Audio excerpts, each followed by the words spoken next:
Hello, I'm Steven. This is Gabe, or he'll rename himself as he does.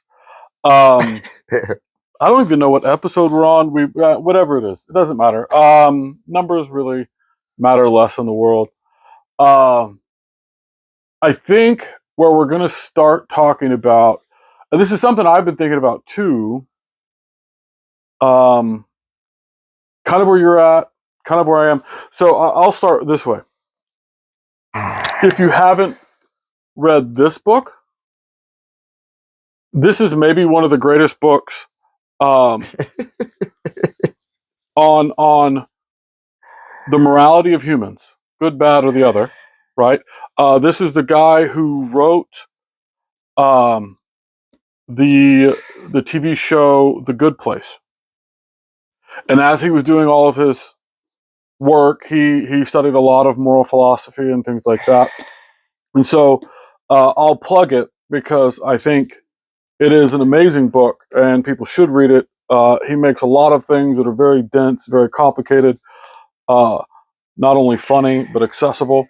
So, and the reason I say that is because what we were talking about just before we started is an idea of our story. Emily Husfani Smith wrote, she did a TED Talk, wrote a book called The Power of Meaning. When we shouldn't be searching for happiness, we should search for meaning.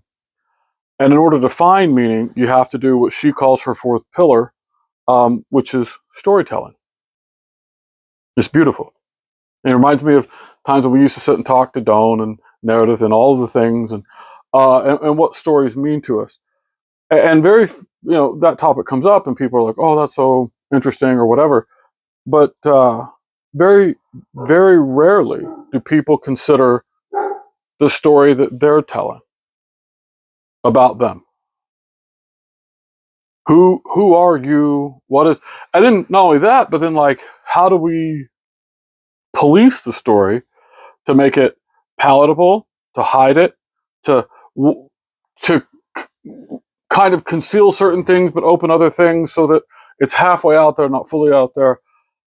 That's a weird space to navigate, and I don't know if it's this culture we're in with everything going on, the hellscape that is America is becoming.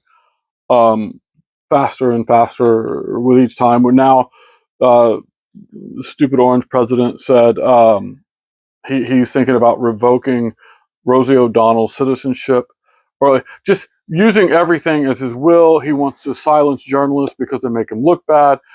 And that's just sprinkles on the ice cream of how awful it is. And so maybe that backdrop is pushing me forward and considering like it's time to stop the bullshit. It's time to tell the stories as the stories need to be told because we've lost humanity in the facades and the masks and the bullshit that we kind of hide behind. And I'm losing patience with all of it. From a white lie of a student saying, "Well, I need an extension because whatever." Like it doesn't. Just tell me you need an extension, and if it's within me, I'll give it to you. Yeah. I don't need an excuse, even if the excuse is a legitimate story. Now, if you want to share your story because it's overwhelming you, come to me with that. Yeah. Come to me with like, oh, I'm really going through a lot right now. My grandma's dying, or whatever you've got going on. And I want to hear that. I don't want to hear it in the context of you needing an extension. Level that up between you and me and say, hey, I need an extension. You don't need to tell me why. Just tell me that. And if I'm willing, then I'm willing. If I'm not, then that's the way life is rolling. And so I'm just kind of over all of it. And like, let's just be sincere for a little bit. I'll sincerely listen to people and I'll sincerely try to give them a truth to the best of my ability. And let's see what happens. I don't know. Maybe my bandwidth is tapped out. Yeah. I feel that way. Maybe I'm just like I don't want to spend any extra effort on stupid shit. That's where I feel like don't have the luxury for that anymore. There it is. Maybe, yeah. It's a lot. And to wear a certain kind of veneer just so other people are not uncomfortable with their perceptions. Because the monsters don't give a shit. They don't give a shit about how awful they are. They don't. I mean, I guess they care enough to say, well, I'm a good person, but yet I'm separating all these families. I don't know how the hell. But they're not hiding it. It's more in the open, and you can see it. The only people hiding it are the heartless cowards that are ICE agents that are masking up so that we can't see who they are. Like that's probably the only people who are trying to hide because they're afraid of that. If you're trying to hide your face because of what you're doing, you might ought to question doing it. Right? Like, yeah. I mean, if you need to hide that much, and I would say the same thing extends to someone in the child pickup line at school, like, oh, I don't want to listen to this music too loud because somebody might think, play your music your way. Yeah. Be you. Be accountable for it. And someone will call you a fool. Someone will say you're evil. Someone will dance next to your car and be like, oh my God, I love them. I saw them live. We're not supposed to be for everyone. No. And if we are, we've lost ourselves. We're supposed to have enemies. We're supposed to have people who don't like us. It's fine. You can find a group that will love you. You don't have to worry about your insecurity because someone is out there for all of us. Yeah. Or a group is out there for all of us if we're honest. So I'm just over it. I'm done. Too. And you know what? I'm going to tell the story that, like you were saying before, when we have to worry about our story sometimes because you don't want someone else to have the right for it. That's trying to control your story. That's pushing your story into a box. Instead, share it. The people who don't want to hear it aren't going to. It doesn't matter if you hit them in the face with it. They're not going to hear it because they never heard it. They don't care. And if you try to force it on them, they will do everything in their power to silence you. Yeah. And so, like, that's where I say, for me, as I'm coming into it, that's where I am. And I'm not saying that as a prime or push to get you to say something you want to hold on to. I think everybody has their story. And the story is valuable and it's beautiful and it's yours. And I think, and you can share it when you want. I've been in some ways co-opted into this. That idea, when the moment you say story, you're somehow making it less than, making it childish, making it unprovable, making it something that one can just a story. It's just but we do this in science. It's just a theory, as if theory doesn't mean anything. Like people do, and so I said this. I've never seen a graph change the world. Your p-values and all the other things have led us to be exactly in this shitstorm that we're in, as much as any story has. Shut up. Stop. I think that's another way for insecure people to hide. I do too. A truth as well. Well, it doesn't generalize. Well, it doesn't need to. It doesn't. And honestly, it did generalize because it happened to me, and then I felt a way about it, and then I use it as a way to share something to someone else, and we're starting to grow. I can say this. Yeah.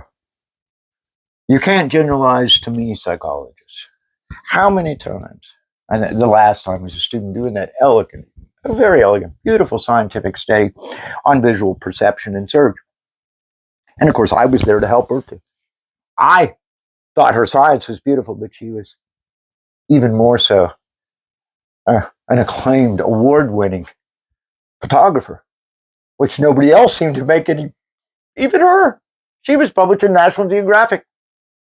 She had the vision, as I told her. But anyway, she used me to calibrate the equipment. And when it was all done, I said, keep me posted. It's just a little tiny thing had never been tested. An offset of the visual search pattern due to the blind spot in the retina. And when it was all over, I came in. I said, well, how's it go? She said, well, let's go and talk. She had 2 laptops set up. She said, I ran all my participants, and it came out just perfectly.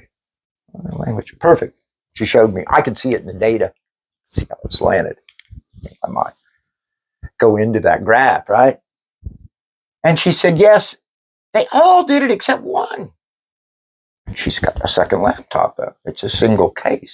And what she's doing is that small end, lots of hits kind of research. And I see that, and I can, whoa, what the fuck's this? She said, yeah, it's a good thing I didn't have to include that. Where? Well, who's that? She goes, you. She gave me this really funny look. She goes, it's as if you don't have a blind spot. And I told her, thank God I'm not in there to fuck up your data. Because I have fucked up people's data. Endless outlier, right? That's a name they call it. I've been called statistical freak. As if I were to celebrate that. By some PhD, how neat I've identified a freak. Let me tell him at age 12, you're a freak. And not worry about how he may feel about that. No, psychology, you don't get to generalize to me because you trim for outliers. And you're trimming not just for what we may say is the dregs of humanity, but for the best. You're constructing a human who's pablum, who's average, who's bland. So if you're an outlier, even if you're counted, well, you're in the 5% that you don't have to really worry about. But we do, because, and I tell students this all the time, a normal distribution, right? So you have 15% of people who are rotten, 15% of people who are great, 70% of people are in the middle, and they're really nothing. They're not good or bad. There's not enough evidence to support them being either direction. They're just taking up space in the center. That's what they do. Now, when you become aware of that, we treat it as if it's a zero-sum, all-or-nothing game. Well, I'm a good person. I haven't killed, raped, or murdered. Like I haven't. That's right. As if that's all it means. Like, no, right. You're not supposed to kill, rape, and murder. Like, this is stupid. You obviously aren't supposed to do that. So what constitutes goodness and badness? Which is kind of what we're saying. So we have a lot of people like, I'm a good person. I haven't killed anyone. Well, congrats. But you're not supposed to. That's right. Damn. If that was all it is, I haven't either. That makes it's mind-numbing to me. But then when you have people who do this 15%, and I always tell students, I'm like, okay, who's in the 15% that's positive? Jimmy Carter. Right?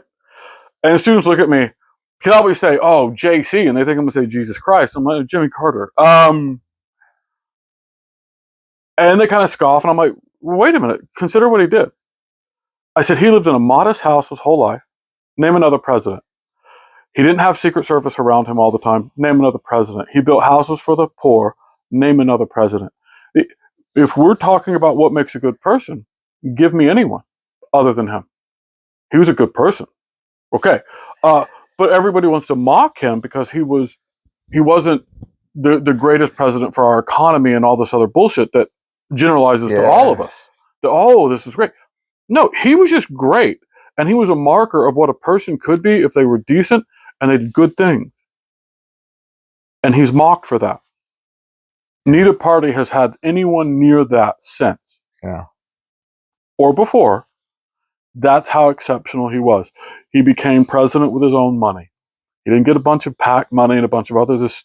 He was a good, decent person. And somehow he's not marked as one of the best people that have ever been in that office. I don't understand that because it doesn't make sense. So I struggle with this idea of we take an exceptional person and we immediately have to water them down to make us feel better about being shit piles. Because we know we could do more. Every time I've gotten into an argument with somebody, like, well, you're just saying I'm a bad person. I said, no, I didn't say that. I know it's that either or. I never said you killed anyone. I literally didn't. I also never said you raped anyone. All I said is you're not good. It's not zero sum either or. You're in the middle. But goodness comes with quality, comes with effort.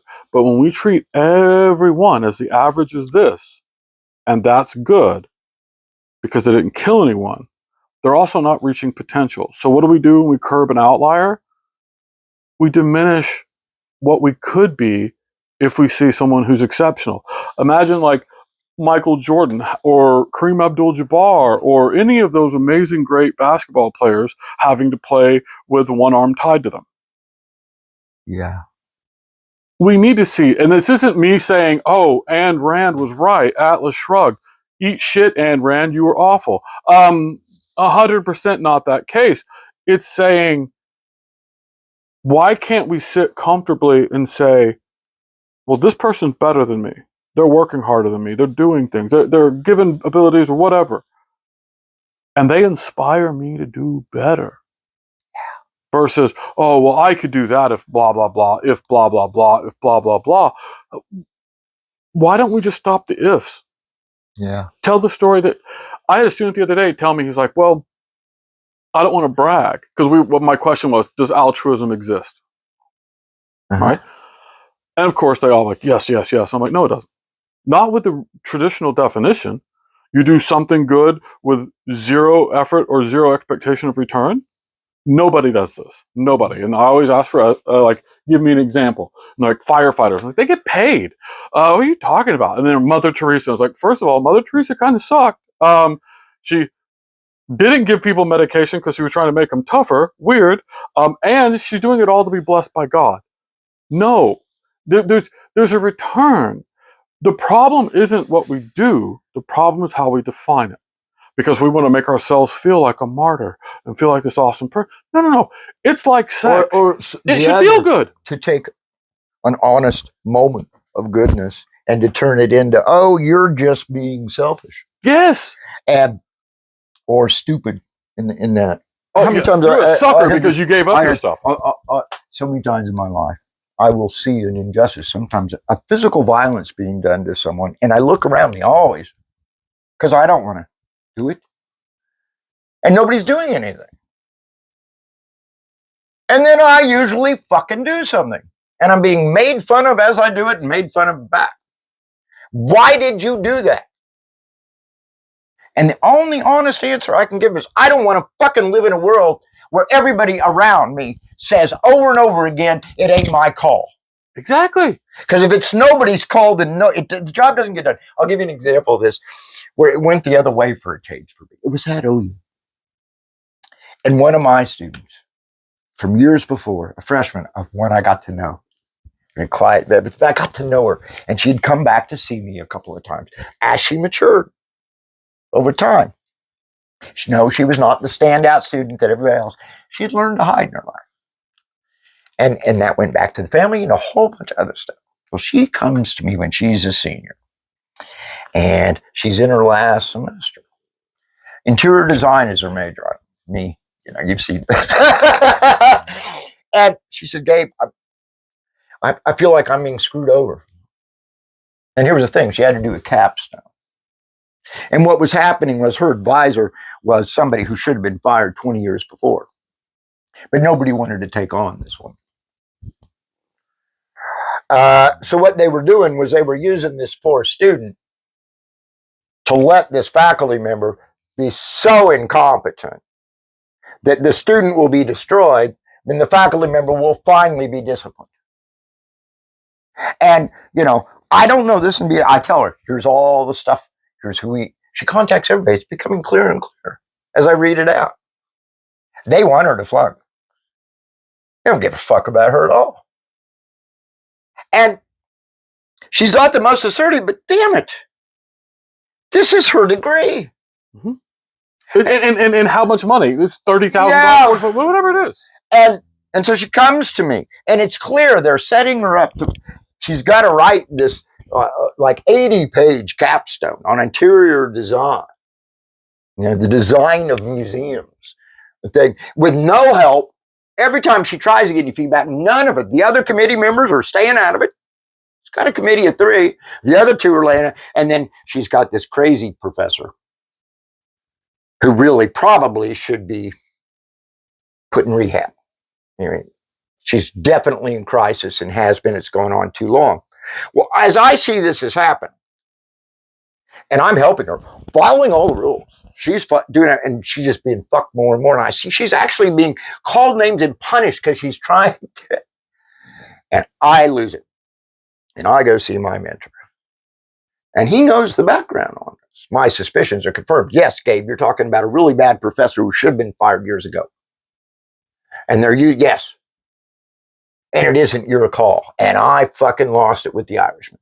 Well, fuck you, Michael. Then who the fucking call is it? It's somebody's fucking call. And as far as I'm concerned, it's mine. And here I am. Oh, I'm supposed to be Mr. Great PhD person. I know, rocket.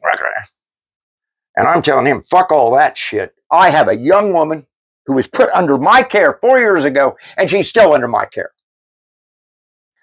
And instead of him doing what so many have done to me, especially at UCO, he says, he looks at me, that Irish sparkle.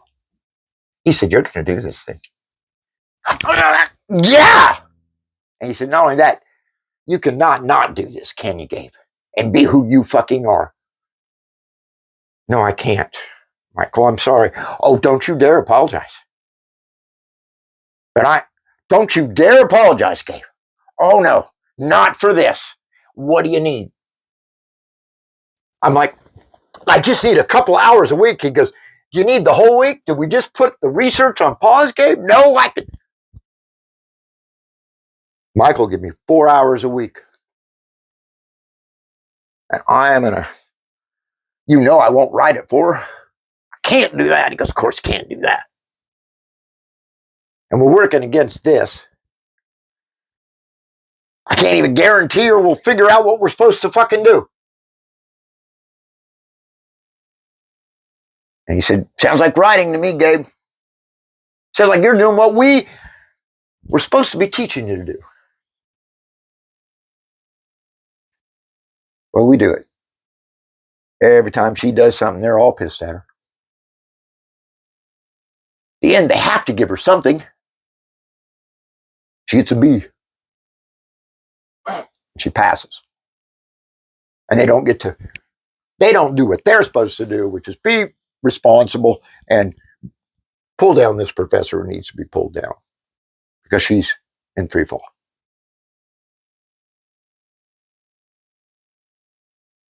And I did the fucking right thing.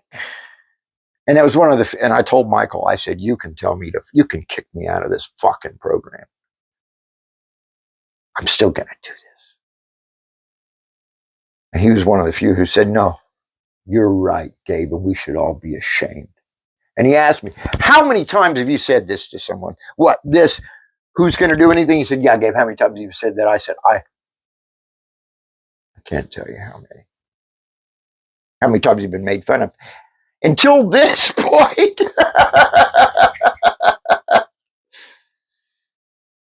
But I mean, that's it though, right? We mock the person who, oh, goody two shoes. Oh, there's all these different ways, brown noser, ass kisser, all of the things that we say in order to minimize the person who will put their time and effort into the pursuit that someone else is trying to accomplish, to make sure that they get there. And that's evidence of being good. Yes. Mocking someone for it is evidence of being. It's like if there was a fraternity and there was a sexual assault issue and one of the fraternity brothers stood up to the other one and said, no, they're all going to come for him, not the rapist. It's in every situation, another thing comes, and this is the same way. Let's attack the squeaky wheel, but the squeaky wheel is the one that's trying to make sure that the wheels never squeak. Yeah. That's their job. So that's been, it's been gnawing at me a little bit. My student said this. He he gave up his dinner money to someone who needed gas money. And he's like, so I just didn't eat dinner that day. But they got to drive where they needed to drive. He goes, but I don't want to say that because then I don't want to be bragging. And I was like, but see, that's the whole point. You should. You should brag about it. You should put that on a t-shirt and wear it with pride because you sacrificed. That's not bragging. Bragging is when you say it, but you didn't do it. But you didn't. If you can evidence it, that's you living. Those are different things. So if you can live that way, you should. And you should tell everybody about it because it might make them feel insecure where they get off their asses and do something. And you're right? living. If he's celebrated, if you're celebrated for doing that for that student, how many faculty members might change and say, you know what, I'm going to be like that because I agree, that was the right thing. But when you're mocked, it's easy to push you out of the herd and like, oh, he's stupid. He's just wasting his time. I'm going to sit here in my little perfect insulated area and not rock the boat and not do the things. And that's why we have schools right now about to change everything. We have public servants we have ICE agents doing the things that they're doing, but everybody's just following to power, which is exactly the culture that gave rise to Hitler. Yeah, we're not 100% there. We're not in danger of that. We are in the process. This is exactly. That needs to be called out real strong, real fast. And anybody, if I call this out, damn, yep, thanks to your wonderful little internet, there is now a target on me. If this gets out there, you know what? So what? Put another target on. I don't have many years left anyway. Life imprisonment for me is what? A few months in county? And a library where you can read whatever you want. Like, what are you talking about? Give me a rest. But that's the thing. Is like this is my problem. Is the people who call it out, so in politically, right? In the political sphere, AOC has been saying this for how long? Bernie Sanders has been saying. Bernie Sanders called this like in the late 70s. Yeah. He said, this is the track we're on. He was mocked for that. AOC's called it out for the last several years, 10, 15 years. She's been made fun of. That from both parties. Both parties, Elizabeth Warren, both parties have come after her. This is what they continually do because the herd, the 70% of politicians are all sucking on the same teat. They are all in that. And so they're all play a part. They're all dirty on it. Yeah. Whereas the few of them aren't. And we make fun of those few people. And the populace is so dumb and illiterate in most cases that they don't even understand any of it anyway. Oh my God. And that's something I've been warning, and nobody listened to me. Watching that precipitous drop in literacy. And it's precipitous in the last 30 years. And it just got worse. And when I bring that up, it's like, your point, Rupp? Yep. Well, you're willing to let literacy go by the wayside. You know, explain that to me. You may have an argument about why we should all be illiterate. I can see that. You know, the ignorance is bliss kind of thing. I do. But we don't want people to suffer and think, God forbid. Right. Think you're a good person because you didn't rape and kill someone today.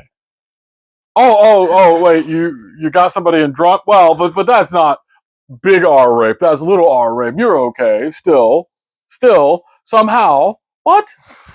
You're an asshole and a rapist. Period. All the time. Not some of the time. All of it. There's no out there. I've had people who've made arguments that, well, they didn't use a date rape drug. They just helped somebody get inebriated. I was like, that's the same thing. It's the same fucking thing. You know the outcome is you're going to take advantage of this person when they are no longer in control of their faculty. Period. You're a monster. 100% of the time. Yeah. There's no gray there. That is zero sum. Like, perfectly there. But yeah, I came to the realization the other day, you'll love this. I was talking to somebody and they were like, well, you know, America's on the path of idiocracy. I said, at best. Yeah. Oh, what? They're on an improvement path? Like, We're gonna idiocracies go are up to the idiocracy. idiocracy is high game for us. Yeah. Hitler fascism is low game. Understand, idiocracy is better than that. But I don't know that we're avoiding that. The more you see the attacking journalists, this is literally Hitler. Now, I don't think. Here's what I would say. I'm not as worried of us becoming purely, truly like Nazi Germany, because I don't think Trump is smart enough. No, but I think those using him are. And I think that's where I'm worried about, is more like the little weird, like Nosferatu looking Yes. Steven, whatever his name is. That guy's fucking creepy. But like, that dude might be nefarious enough to use him. But that's kind of where I'm like, I just don't see. Trump's just wants as much as he can get for himself as possible. Hitler had a goal. Yeah. Trump doesn't have a goal other than his bank account. That's all he cares about, to compensate for everything he's lacking. So, you know, Trump doesn't bother me. It's the Trump supporter that bothers me. Oh, me too. I don't give a rat's ass about the orange man. Like, he doesn't really matter to me too much. It's the supporters who won't consider how awful the people using the orange guy are. They're the problem. Because, like, there's several Republicans out there who will say, oh, no, this is not my party. This is something totally different. That Bernie Sanders has been warning you all about for like 40 years. Yeah, like that's those Republicans, Tom Nichols and folks like that. They're been saying the same thing. Like, this isn't where we are, isn't right. But it's that fashion, or that sect of the Republicans who got in bed with the evangelical wackadoos, which are different than other evangelicals, but the Francis Schaeffer wackadoo group most specifically, and just think they can do. I was talking to somebody who was in that religion, and they said, oh, no, it doesn't matter what I do. I was saved. I'm fine. That's it. And I was like, man, this is where Catholics are so much better, because we think you can get hell all the time. They every time you try to find a damn loophole, the Catholics have had thousands of years say no. It turns out still go to hell for that. You think you're going to scam God? No, it turns out you need to be humble and kind. And no faking it. Yeah. Sorry. But these people are like, oh no, but if I go get my hot yoga Jamba Juice afterwards, it's all fine. I had people tell me, I'm not even going to. Tell me, say, hey, it's just a matter of timing. All I have to do is wait until the very last minute and accept Jesus Christ as my personal Savior. There's one word. And at that point, no matter who I've killed, raped, murdered, it doesn't matter. I get to go to heaven. What kind of stories are we writing about ourselves? Jesus. It's the goodness play every day. That's what you should be shooting for. I'm writing a narrative where I'm going to be the best version of myself I can be today. And I'm going to come up short. And I'm going to say, okay, great. That's the gap I have to work on tomorrow. And that's the gap I have to work on tomorrow and tomorrow. As you're always, but this is the thing. If you're that person who's looking for those options, that's the sigh you hear from everybody who you try to talk to. Yeah. Oh, great. Let your effort poke my insecurity. And now you're insufferable. Oh, God, here we go. They're going to talk about, no, I'm just trying to live and share my life, you know? And that's the thing, is looking at being held accountable and striving, like knowing that you're going to screw up, but being honest about that is better than trying to live a facade. Yeah. Or be so worried about a facade and a veil or whatever that you're trying to live up to. I don't know. It's just, That's been bothering me a lot as of lately. Me and when you too. started talking about what we were talking about before, it just kind of merged, and I was like, yes. And then it made me like, oh my God.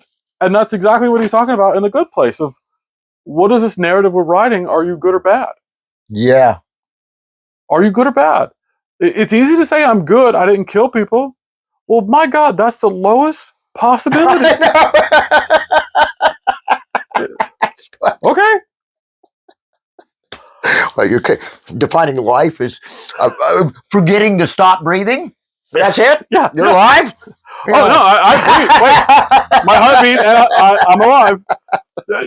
I have no passion in life, and I'm addicted to some little, 3x4-inch screen that I don't ever separate myself from. I got to tell you, and I think this fits. I don't know why. This is something that has always bothered me. And it's the people that are out there running, right? And they stop at, because of traffic, and they check their pulse. I want to get a baseball bat, drive by him, hit him as hard as I can, get your ass out there and fucking run. That is the biggest bunch of bullshit. Run.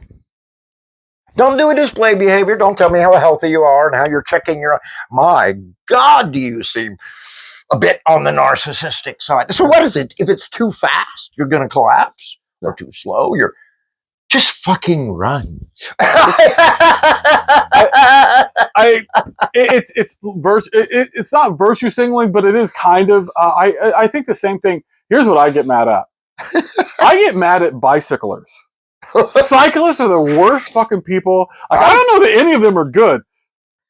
You might say like murderers, rapists, cyclists, because they don't think the rules of the road apply to them. Like, oh, here's a red light. I'm just going to run through. Now, not all of them, obviously. There are some that do, but like, and you know what? Let's just go ahead and say motorcyclists with them because they're the same. I can go as fast as I want. And I can cut between. Yeah, you know what I want? I want to have the memory of your face being blown up by my windshield. Thank you. That's not going to need therapy at all when you when you're riding your motorcycle like a moron. And then they say, watch for cyclists. Why don't they watch for cars? Instead of, I saw a guy standing up. He was on the highway. And he was standing up on his bike and trying to do tricks at 60 miles an hour. Hi, I don't want to see your blood on the pavement. And see, I've done stupid stuff like that, but I got what I deserved. Twice I got pulled over by cops back in my prickish bicycling days. I was speeding.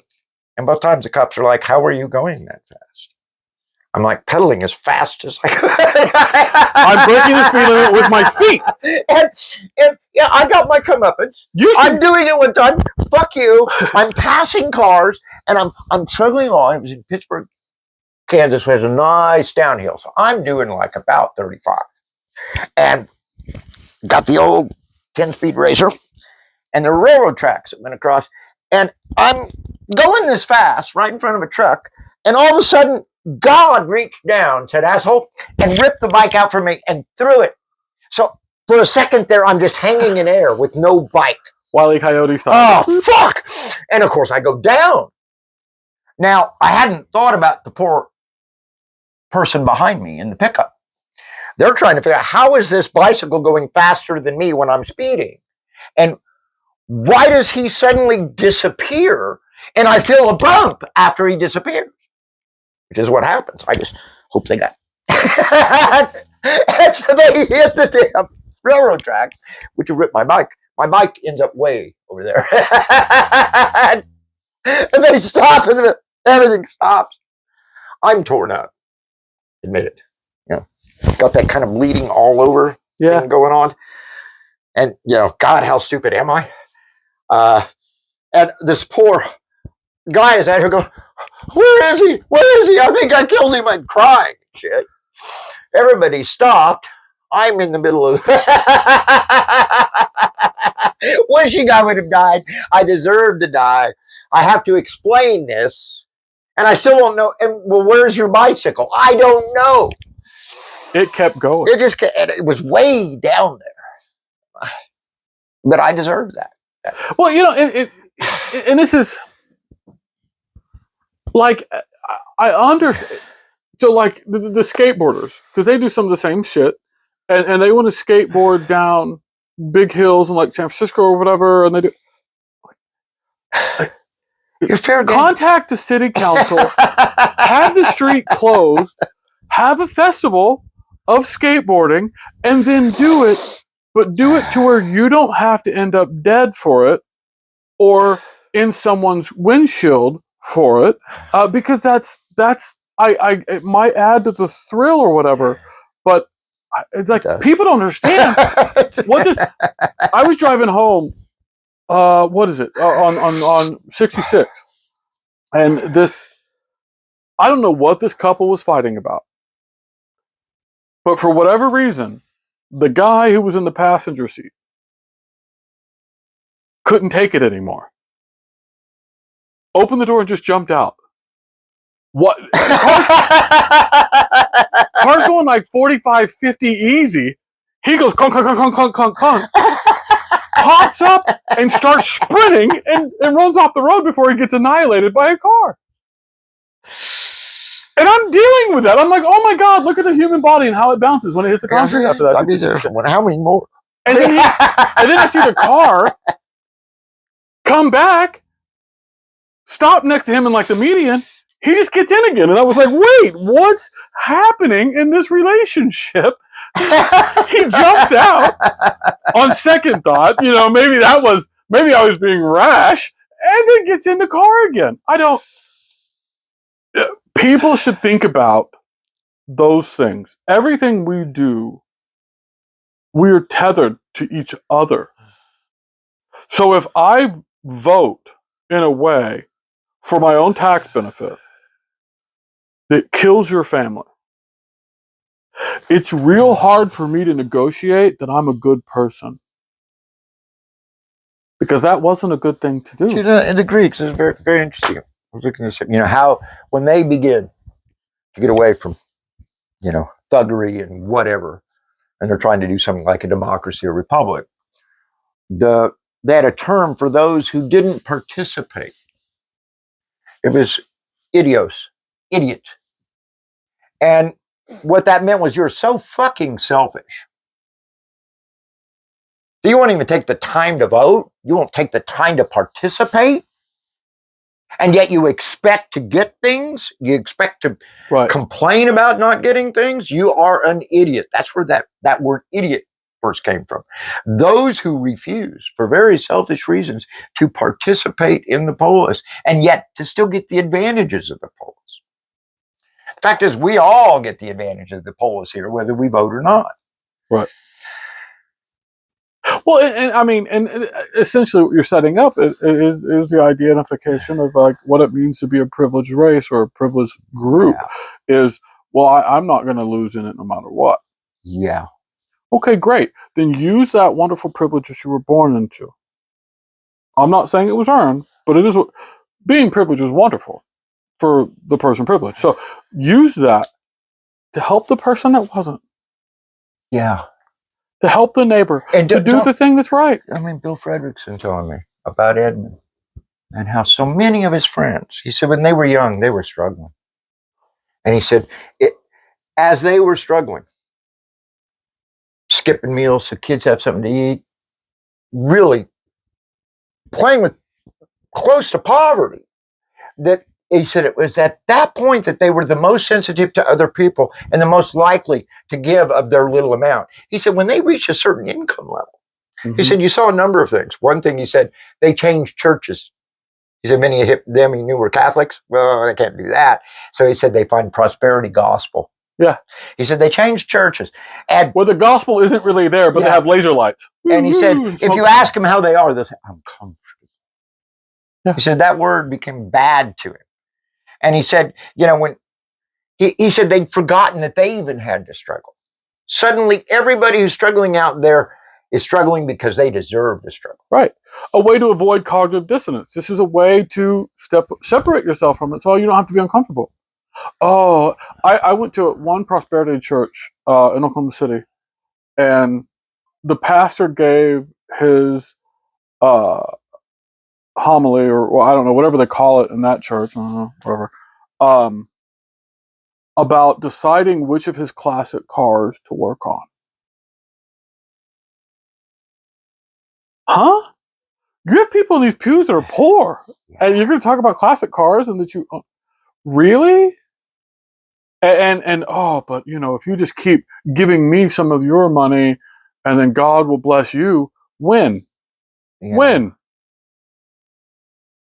Are those pastors helping the people who are being deported illegally right now? Yeah. Are they there for that? No, they're not. They're not there. Why? Why aren't they there blocking alligator Alcatraz and stupid shit like that? Yeah. Or there's a content creator who her name's slipping for me right now, but she's remarkable. I'll put it in. I'll look it up and I'll put it in. Her Instagram account is one of my favorite things I've been watching. And I don't know if she coined this or got it from somewhere, but she said it's alligator Auschwitz. Oh, and then supported it. There's a whole video where she support, and I was like, that is solid effort. This is a concentration camp. It's not, and what's funny is a lot of and this is in the video. She comments, or I'm saying she. It might be a they, but they or she said Republican conservative folks have been saying, why don't you just put their ass to work and they can work for their membership or their inclusion into America or their citizenship. What do you think they've been doing? Yeah. They've been working the last 30 years. But then posted the video of what it said to get into Auschwitz, the gate above it, and then translated it. Work will set you free. It's the same shit. Same shit.